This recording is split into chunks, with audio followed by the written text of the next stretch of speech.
সুপ্রিয় শ্রোতা বন্ধুরা, আসসালামু আলাইকুম। আশা করছি সবাই বেশ ভালো আছেন।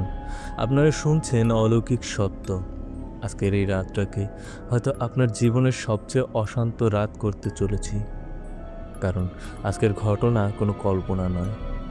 এটা কোনো লোককথাও নয়। এটা এসেছে আমাদের এক শ্রোতার কাছ থেকে। তার নাম মোহাম্মদ মাসুদ। তিনি ঢাকা আদাবর থেকে পাঠিয়েছেন ঘটনাটি।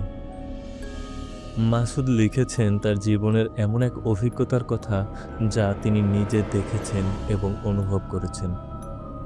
এই ঘটনা শোনার পর হয়তো আপনিও আর একা অন্ধকার ঘরে বসে থাকতে চাইবেন না।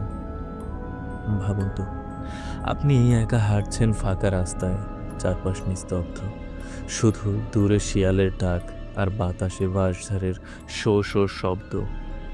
হঠাৎ মনে হলো কেউ ঠিক আপনার পেছনে হাঁটছে। আপনি থেমে গেলে সেই পদশব্দও থেমে যায়, আবার হাঁটলেই সেই পদশব্দ শোনা যায়।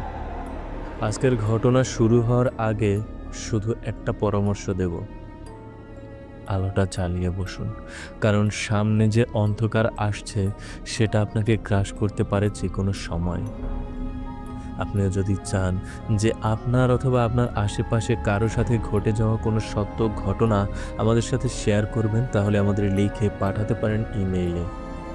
আর যদি চান আপনার কথা যেন সরাসরি দর্শক শুনতে পায়, তাহলে রেকর্ড করেও পাঠাতে পারেন।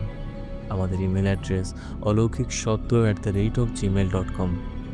আপনাদের সুবিধার্থে ডেসক্রিপশন বক্সে আমাদের ইমেল অ্যাড্রেস দেওয়া আছে। আপনাদের কাছে একটা ছোট্ট অনুরোধ করব: আপনাদের মধ্যে যারা এখনও আমাদের চ্যানেলটি সাবস্ক্রাইব করেননি, তারা দয়া করে সাবস্ক্রাইব করে দেবেন। কারণ প্রতিদিন আমরা আপনাদের জন্য নিয়ে আসি ভয়ঙ্কর সব ভৌতিক সত্য ঘটনা, রহস্য আর অমীমাংসিত কাহিনী। তাই যদি চান নতুন কোনো ঘটনা আপলোড হওয়ার সাথে সাথেই নোটিফিকেশন পেতে, তাহলে অবশ্যই বেল আইকনে ক্লিক করে অল করে রাখবেন।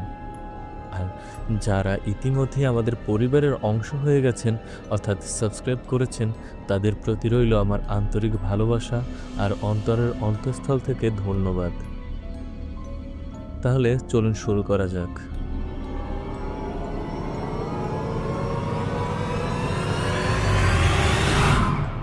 আসসালামু আলাইকুম। আমার নাম মাসুদ হাসান। আমি ঢাকার আদাবরে থাকি। তবে আমার পৈতৃক ভিটা এখনও গ্রামেই আছে। গ্রামে গেলে আমি সাধারণত রাত জাগি, বন্ধুদের সাথে রাতে আড্ডা দিই। কিন্তু বছর ৫ আগে এক রাতের ভয়ঙ্কর ঘটনা আমার জীবনটাই পাল্টে দিয়েছে। আমাদের গ্রামটা ছোট, কিন্তু আশেপাশে প্রচলিত আছে অসংখ্য অদ্ভুত কাহিনী। গ্রামের দক্ষিণ দিকেই একটা পুরনো কবরস্থান। লোকজন বলে ওটা অভিশপ্ত। দিনের বেলায়ও সেখানে গেলে বুক কেমন ধড়ফড় করে। রাত হলে খুব কম লোকই সাহস করে কবরস্থানের আশেপাশে দিয়ে হাঁটে। সবাই বলে সেখানে নাকি ওরা আসে, অচেনা অদৃশ্য ভয়ঙ্কর কিছু, যা দেখা মানেই অমঙ্গল। আমি এসব শুনে সবসময় হেসে উড়িয়ে দিতাম। ভাবতাম, এই যুগে এসেও ভূত প্রেত বলে কিছু হয় নাকি। বন্ধুরাও আমাকে ভয় দেখাতে চাইতো, কিন্তু আমি কোনো কিছুতেই পাত্তা দিতাম না। তবে ভেতরে ভেতরে কৌতূহলটা বেড়েই যাচ্ছিল।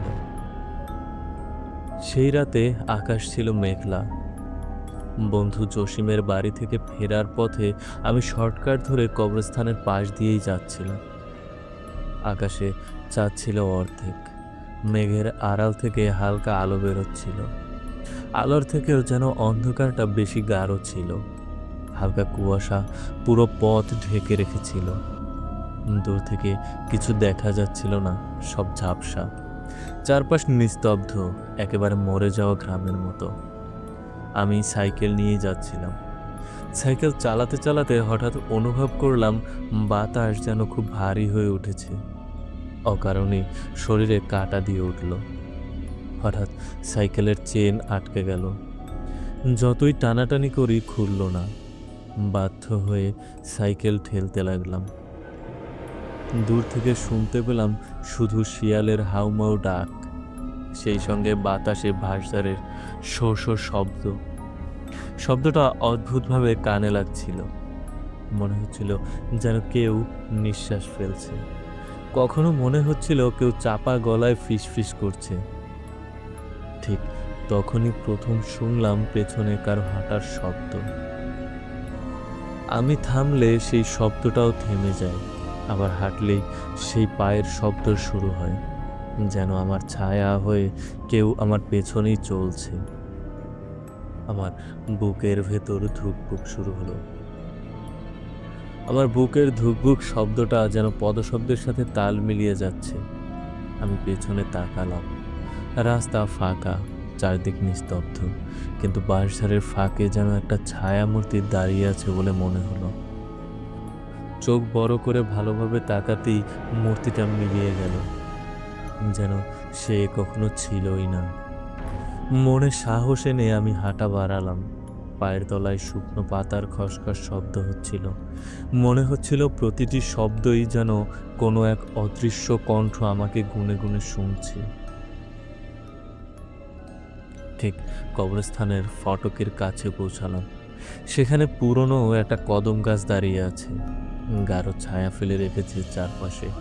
হঠাৎ চোখে পড়ল ঠিক গাছটার নিচেই কেউ একজন দাঁড়িয়ে আছে। দেখে মনে হচ্ছে কোনো এক নারী। তার পরনে সাদা শাড়ি, লম্বা চুল বাতাস ছাড়াই দুলছে ধীরে ধীরে। আমি দাঁড়িয়ে গেলাম। গলা শুকিয়ে কাঠ হয়ে গেল। সবচেয়ে ভয়ানক ব্যাপার, তার মুখ নেই। পুরো মুখ অন্ধকারে ঢাকা।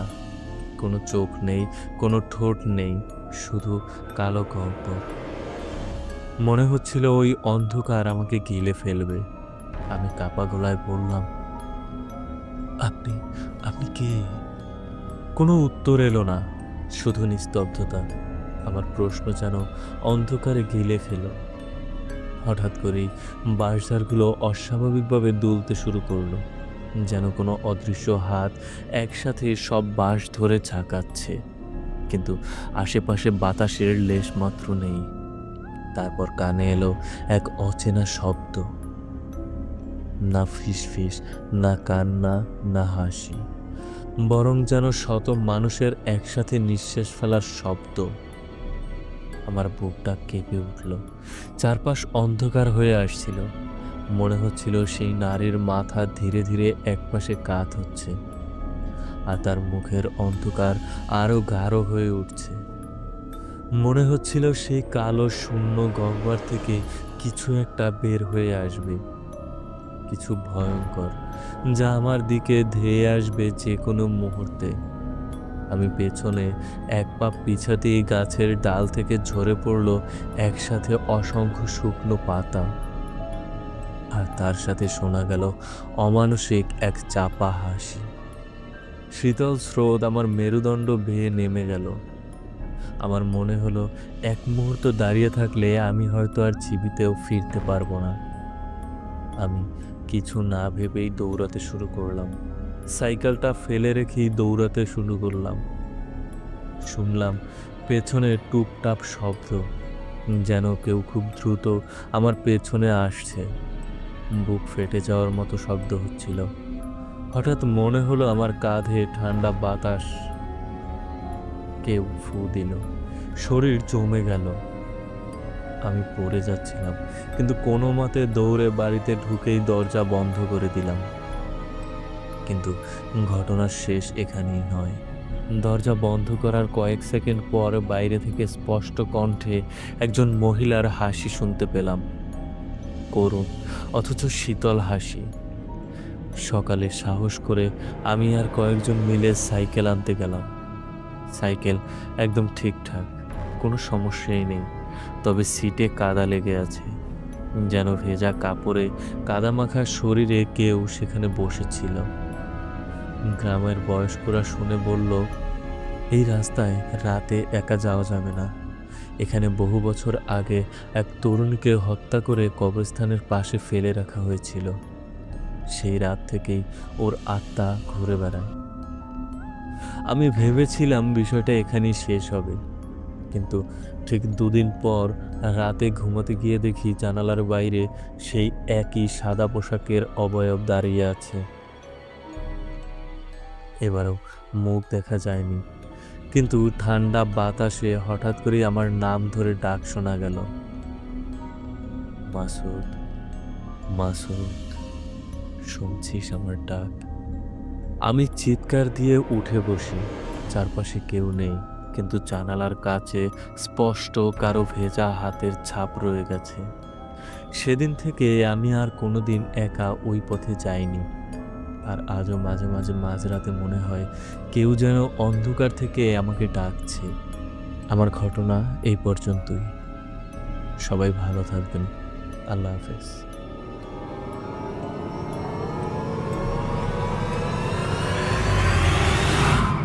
শ্রোতা বন্ধুরা, এই ছিল মোহাম্মদ মাসুদের সেই ভয়ঙ্কর অভিজ্ঞতা।